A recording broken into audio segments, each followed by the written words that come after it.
I'd like you to meet my children, Eric and Katie. They're now 21 and 18, and I am at the age where all of my friends are supporting elders. That's all we talk about, high school, colleges, and our parents. But when my children were 6 and 3, my aging journey began with my parents. It started with a phone call from my dad, who had learned that morning that he had lung cancer. And he asked for help. He had called his attorney to draw up some documents, and he said, "Would you mind helping your mother out?" Because while he now knew he was living with cancer and likely to die from it, she was living with both heart disease and Alzheimer's disease. So step into my shoes at that moment. The children were about to enter preschool in the 1st grade. I was working, my husband was working, traveling weekly. Like most young couples, we had just moved into a new home that was empty of furniture. It would actually take me 12 years to get drapes in the living room. And with that phone call, I was now legally responsible for a 78-year-old living with cancer and a 77-year-old living with heart disease and Alzheimer's.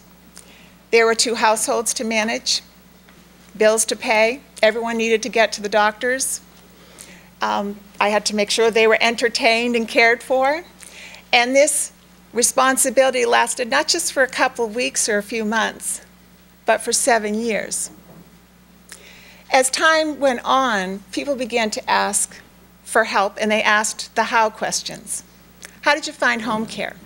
How did you get the car keys away from your mother? How did you pay for home care? Because they were folks of modest means.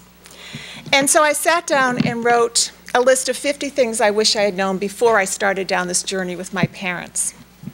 And I matched those lessons with anecdotes from our journey together. And the result was a book called Don't Give Up on Me. It is actually a case study. And case studies are used to teach physicians. They're used to teach business executives. You step into my shoes and you will run with me through that last decade of life, making decisions on the fly, making wise decisions, making unwise decisions, seeing how indecisions came back to haunt us. And what's fascinating and fun for me is to see how much this book resonates with absolutely everyone.